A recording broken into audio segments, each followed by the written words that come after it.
debt that is owed to other countries, China, the UK, and so on, among other things, represents an outflow of capital from the United States to the other countries. One of Adam Smith's laws is called the law of accumulation. You have to be able to make money, keep money, and that applies to individuals, it applies to businesses, it applies to countries. And so any outflow of capital from our country to other countries is a negative. It's a drag, it's a drain on the U.S. economy. It's one of the reasons why our economy isn't growing.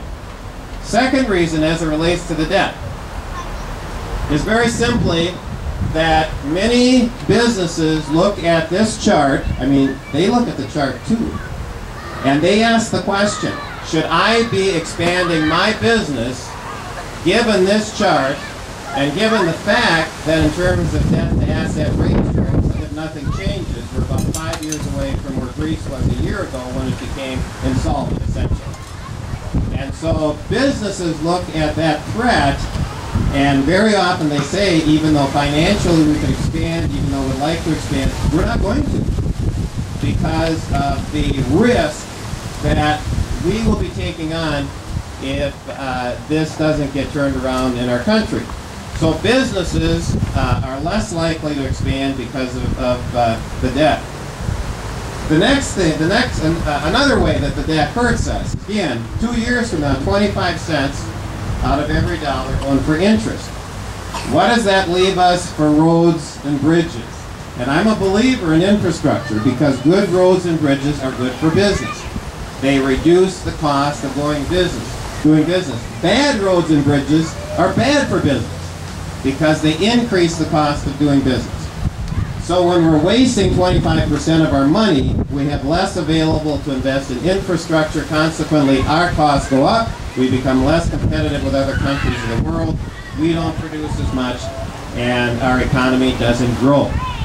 So those are just 3 of the ways that the debt impacts the ability of our country to grow economically and create jobs. The engine of free enterprise is strong, but we have put constraints on it that are very seriously limiting its ability to succeed. Now, that relates natural law and laws of economics to where our country is. Now, let me be explicit with regards to differences between the way I see this and my competitor, Tim Walz, sees it.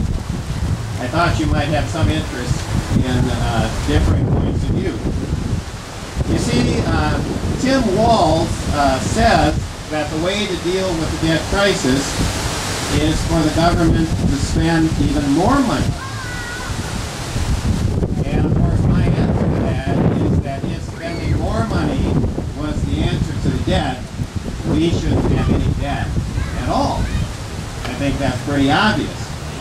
Now, what law of economics is he following when he says we should spend even more? I didn't read that in Adam Smith. I didn't read that in Milton Friedman. What law of economics is this? Well, there are some refer to the theory, and it's not law, some refer to the theory of John Maynard Keynes, or what's commonly called Keynesian economics. I happen to be familiar with John Maynard Keynes. I've read a lot of John Maynard Keynes. I know what he said, and this is not what he said.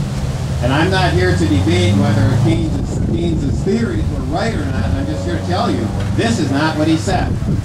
What John Maynard Keynes said was that if the economy is sluggish, assuming that you have a budget that is relatively in balance.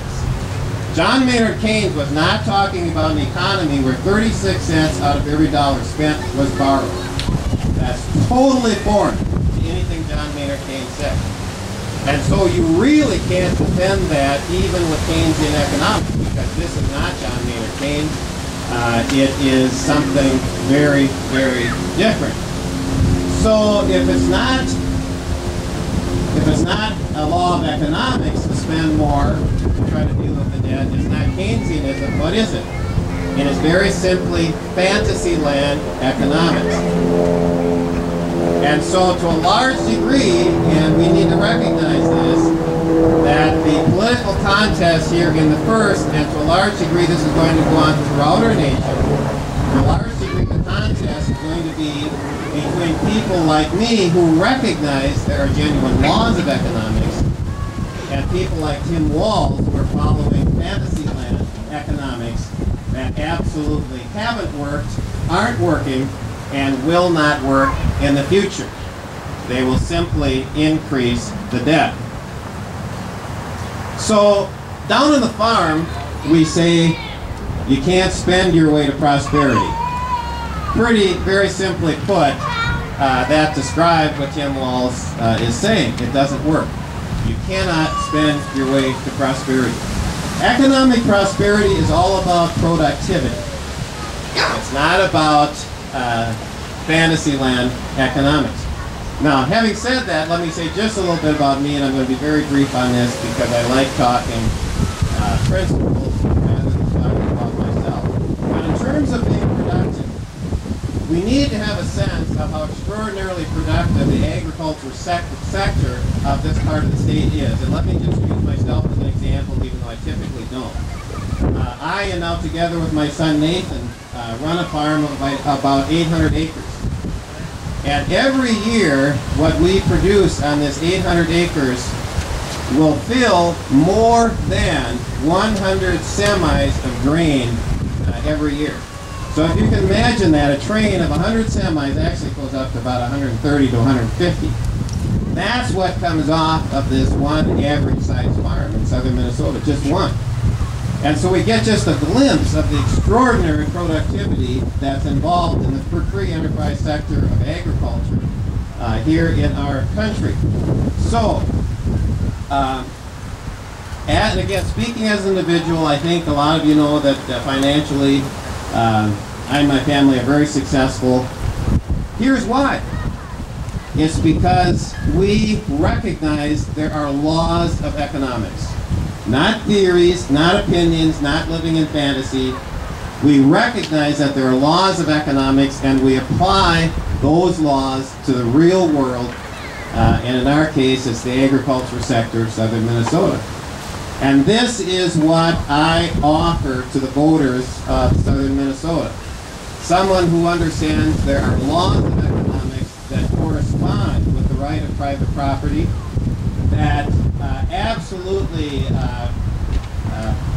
resist the notion of passing huge debts on to our kids, but recognizing that when somebody's elected to represent the people in the first district, they are essentially being hired to be a good manager of the financial resources of our country. And I don't have to tell you that Mr. Walz has no interest in being a financial manager, financial management, for all kinds of reasons, the biggest one being that he is stuck in fantasy.